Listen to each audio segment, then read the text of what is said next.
Welcome to another episode of HR Hero on Call. This is where we discuss different careers that we have in corporate.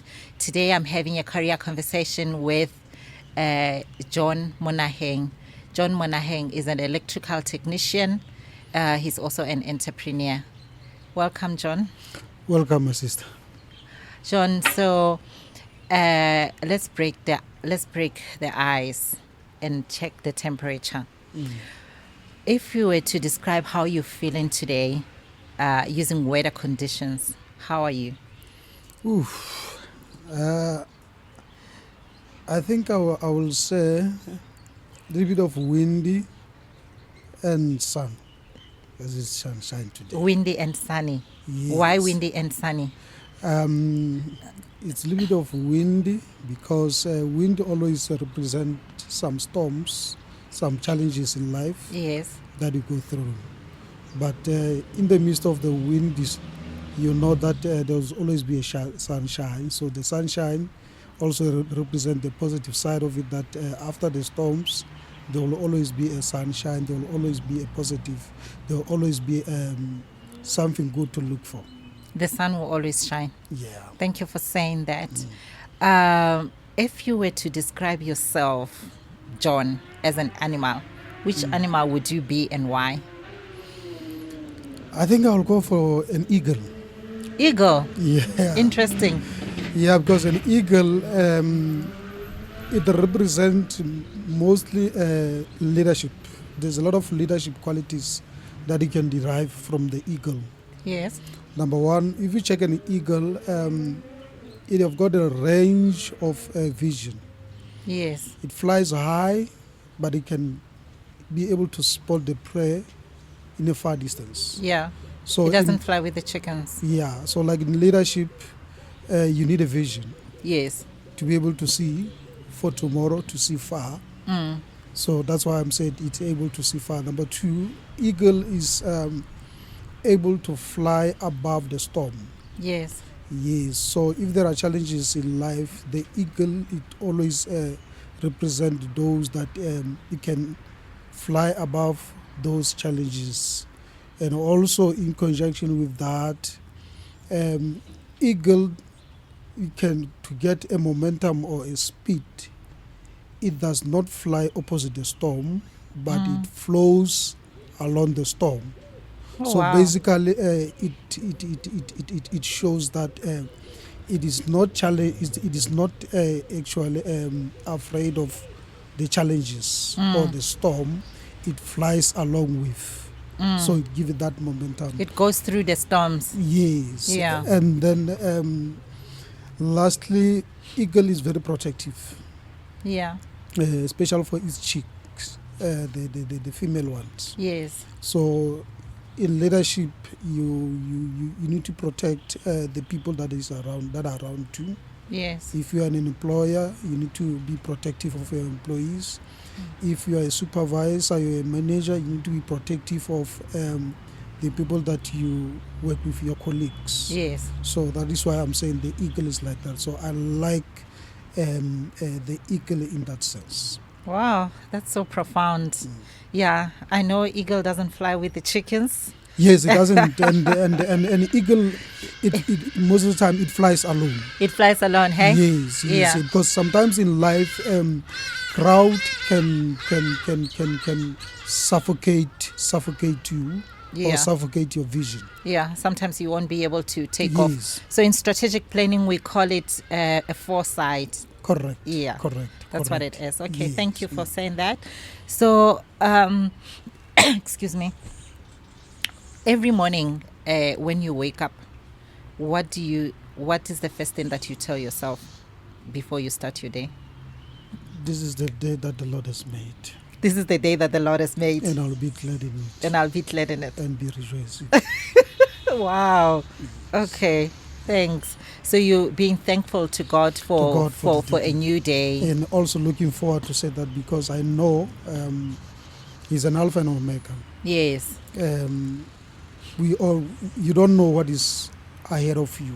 Yes. He's the one who knows. Yeah. So if you are dependent on Him, so you'll be able to navigate the day because you know that everything comes from him. Yes. Yeah. Great. Oh, wow. So let's now delve deeper into what you do. I think let's look at your role as an electrical technician. If I want to be an electrical technician and I don't know what it entails, what would you say your responsibility is? What does electrical technician do? Okay. Electrical technician, but let me put it in this way, because electrical is quite broad.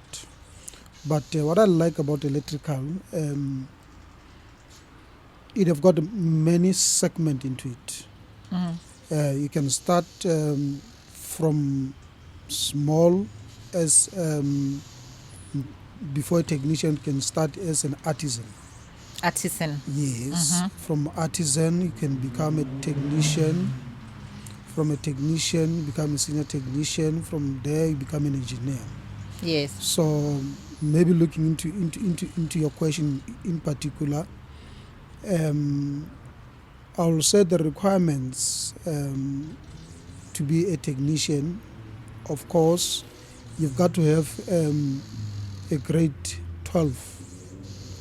And in your grade 12, you must pass it with, you must have maths, Yes. and you must have physical science. Maths and physical science. Yes, so those are the requirements for one. For university entrance.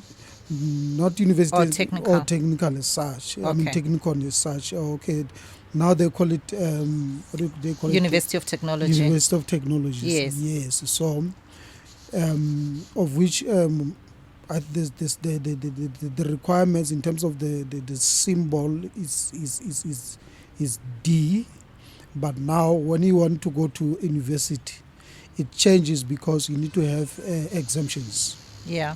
Yes. So if you don't have exemption, you can't be admitted at university.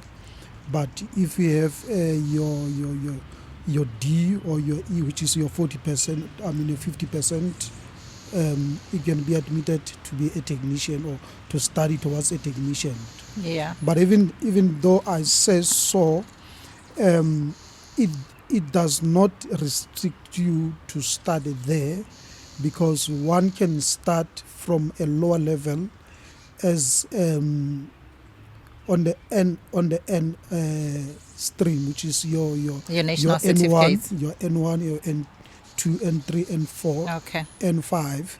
So when you're at N5, those who, because if I recall quite well, your N3, it used to be equivalent to grade 10. Oh, yes. So you can start from that level, Yeah. then you go up until N6. So Yeah. when you're in N6, then you can apply direct to be to go to the technicon or the University of Technologies, Yeah. where you can study towards what you call your national diploma. Yes. Yes. Okay. But also even there's a flexibility in the education system, in particular for those who are studying towards the N qualifications, which is your colleges, because if you have your N6, with 5 years experience, you can apply through the Department of Education, then they convert that and N6 into a national diploma. Yes. Yeah, which is good about it, that it does not actually streamline you to go straight into technical, because it's quite expensive to some other people to go via that route. But if you go via the colleges, it becomes easier. Even the entrance is quite And accessibility, easier. Correct. Yeah, Yes. it's also a financial Yes. decision. If you can't afford the University of Technologies, the colleges are still an option because Correct. they are less cheaper. Correct. And you can build yourself up there Towards to that, get yes. into an institution. Correct. Yes. Yeah, thanks for mentioning that.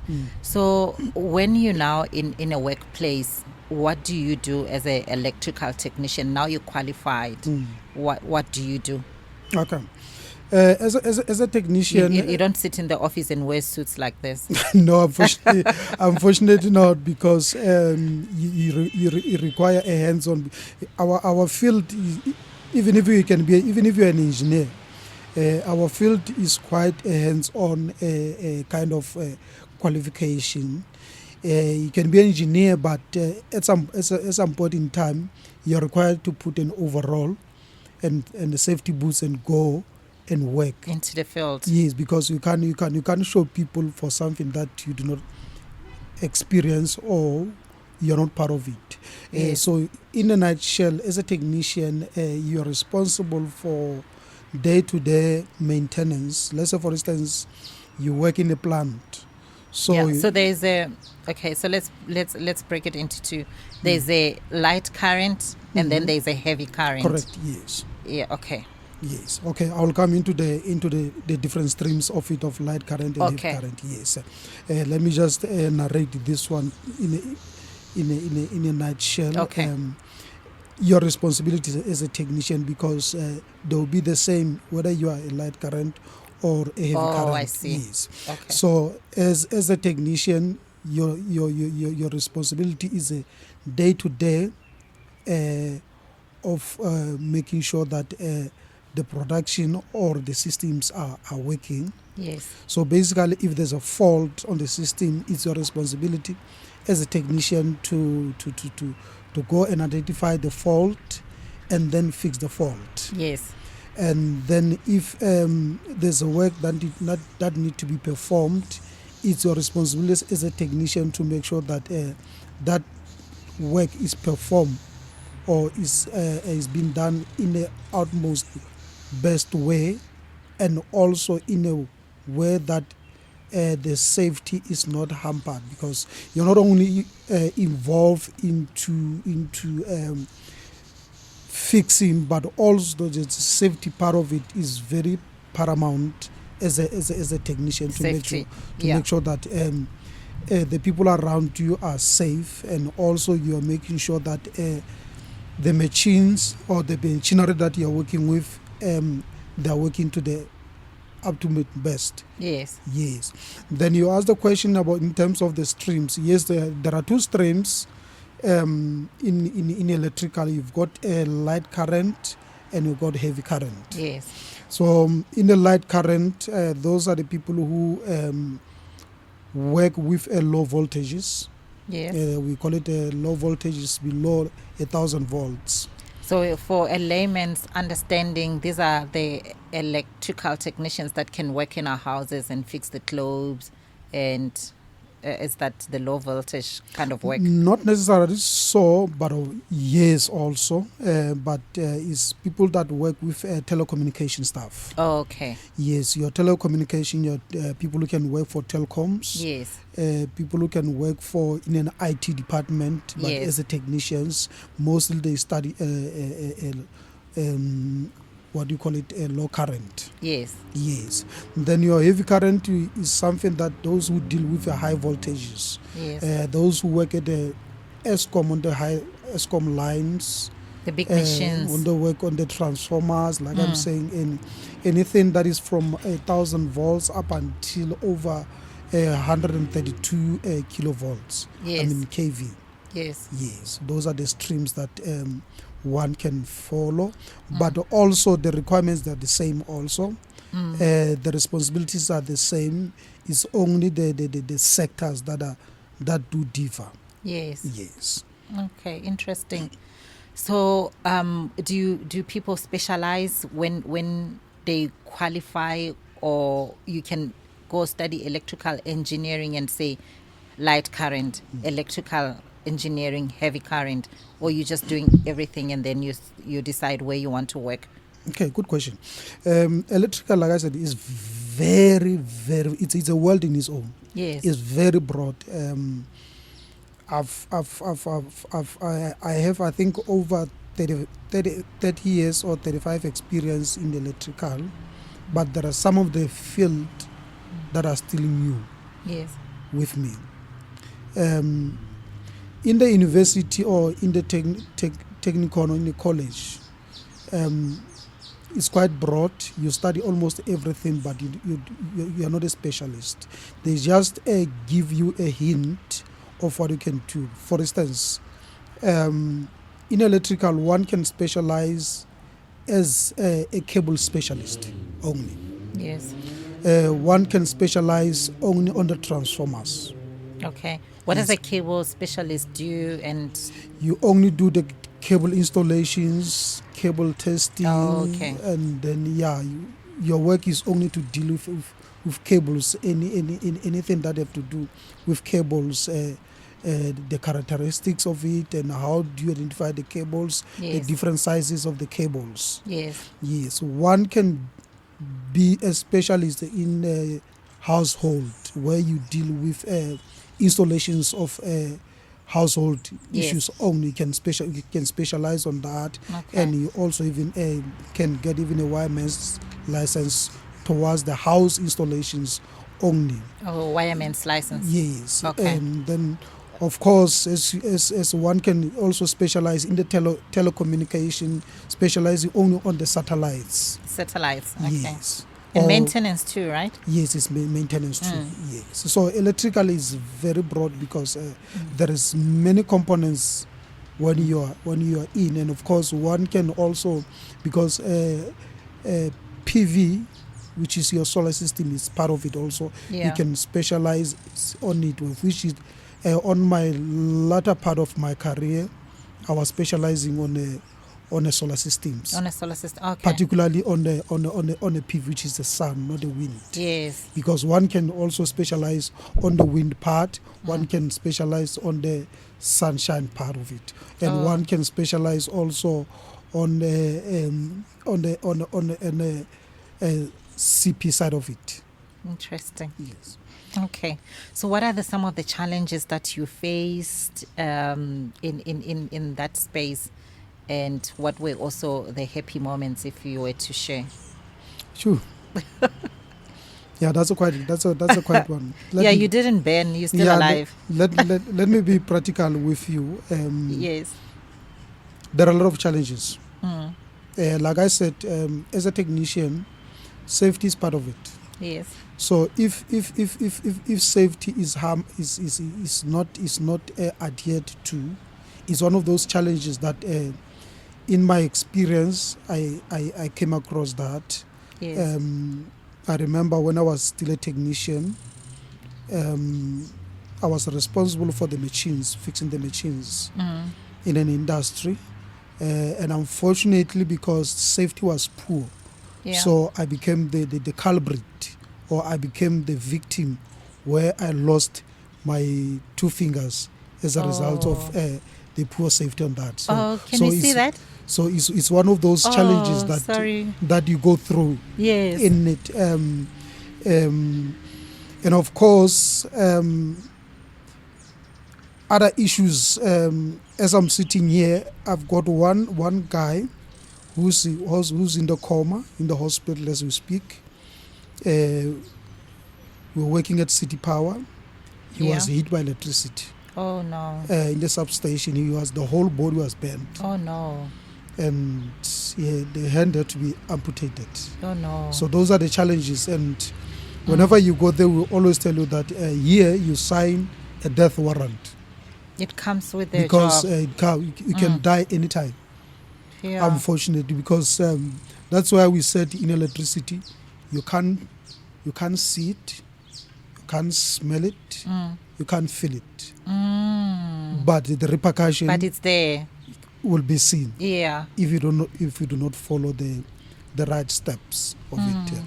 And of course, those are the challenges, and also navigating the work environment. There are a lot of challenges and issues at work. Yes. If you are not knowledgeable enough, you won't be able to perform your work, and you can be fired at any time soon. And also, is there a chance of being fired?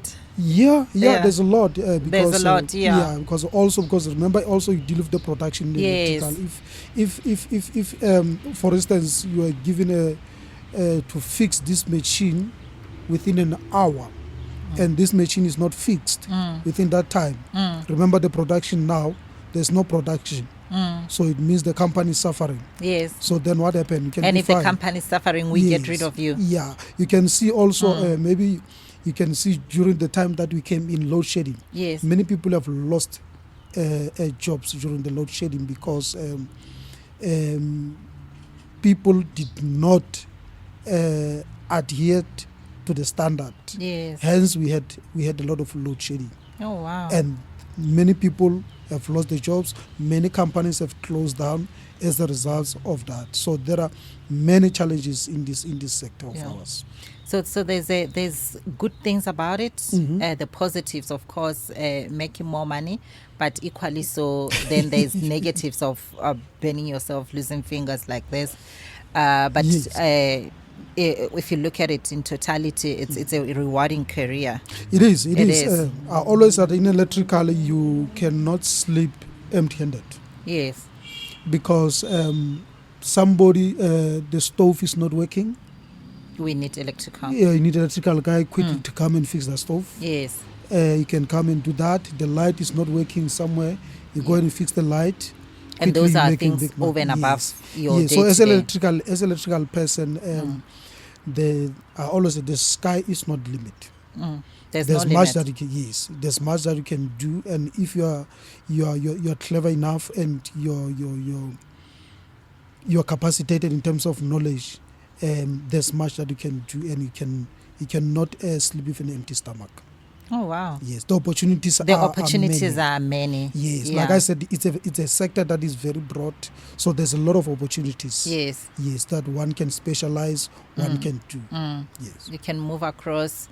You can also move sideways if you are in an Yes. organization. And another thing, you can be an entrepreneur. Yeah, now you as- transitioned. Yes, You transitioned electrical- to be yes. an entrepreneur. Yeah, Yes. talk to us about it. It was quite a long journey, I must say. Like I'm saying, my last work, my last employment, I was application engineer, Yes. dealing with solar systems. I've traveled over the country. Yes. I've traveled abroad. Doing that, I was getting a good salary. Yes. But I've reached the time or the space where I think I was oversaturated. Yes. And then As an eagle, you needed to fly away and do something then different. I realized that, look, I think I need to be on my own. Yes. I think I've done all because I've specialized in many fields Yes. in my career as an electrical person, as a technician, as an artisan, and as an engineer. Yes. So then for me, I've realized that now is time to move into entrepreneurial space. Yes. Yeah, for the past 10 years now, Yeah. I've been running my own company called Gapfill. Gapfill. Yes. Yes, Gapfill is, if I may just elaborate Yes. Please do. briefly, it's a company that have got about 3 legs. Yes. We got a company, we got a Gapfill Engineering, where we deal a lot of city power, as I was saying, Yes. and municipalities. We deal a lot with maintenance in the hospitals and clinics. Yes. We do a lot of robots or your traffic controls. Yes. We do a lot with meter readings and meter installations and cabling, of course, and transformers. Yes. That is engineering part of it. Yeah. Then also we do have a gap fill property. I deal a lot of property. Oh, wow. I buy on the auctions. Yes. I sell. So it's a buy and sell. It's a buy and sell, and also a lease. Oh. And also develop. I also develop. Oh, wow. Yes. You're a man of many talents. Then we have agriculture part of it. Yes. I've got a couple of cows. Cows. Yes, under the Gapfill agriculture. Okay. And also... How many cows do we have? I've got, at the moment, I think about 15. 15. Yes, so I'm still studying. And also, I've got a farm in Mpumalanga. Yes. We are doing the vegetables. Oh, wow. Yes. Also, you planting? Is it planting and It's selling? planting and selling, yes. Okay, and the cows? The cows is at the moment is still in a hobby. Yeah. I want Okay, to we're see still how it collecting. moves, but now the way they are producing is very quick. I Yes. mean, I started with 3 cows Yes. in the last 3 years, but now they're almost 15. So you Yeah. can see the production is Yeah. is moving, and I haven't. It's more of a collection. Yes, so Yeah. I'm in the space now where I want to increase the production into, but we specialize in beef. Yes. Yes. Okay. Yeah. Wow, that's interesting. Mm. Okay, so what advice would you then give to a person who wants to get into electrical engineering space in terms of career? What advice would you give them? Hard work, hard work, hard work, Hard work, hard work, and hard hard work. work. Yes, because like I was saying, it is not easy to enter into that market. Yes, Number one, it requires a certain skills of somebody who's patient, yes, somebody who's a hard worker, yes, somebody who's a go-getter, yes, somebody who's have a level of intelligence in it. Because, like I was saying, you cannot grow if you're not you don't have a level of intelligence in it. You Yes. can be stagnant for long. So Yeah. I will say somebody, and also education is very important. Yes. Because you need to have a good level of education. Mm-hmm. Your marks, especially when you are on the grade 12, you must have a good mark Yes. so that you are able to tap into this space to be able to enter. So that's why I was saying hard work, and hard work. Okay. So as a matriculant, you need to work very hard so that you are able to get access to the institutions. Correct. Thank you Yes. for saying that. So in wrapping up, I want to understand, you've got all this wealth of experience. Now you're running your own businesses. You're even collecting cows. I mean, for luxury. That's how rewarding and good it is. So what legacy would you like to leave? How would you want to be remembered? I believe more in leadership. Yes. I always tell the people that I work with, I do not want to have somebody that will work for me for life. No. Okay. Yes, I believe in developing other people. Oh, that's amazing. Others. Yeah. Yes. So for me, my fulfillment is when I see somebody that was working with me or working for me being developed, being somebody successful out there. Yes. So I want to be remembered as a person who is able to develop the others. Yes. Yes. Wow. For those that watching at home, that was John Monaheng. John is an electrical technician. He's an entrepreneur focusing on engineering, agriculture, and consulting. John also collects cows for luxury. Thank you so much for watching HR Hero on Call. Join us on to the next episode. Thank you. Bye.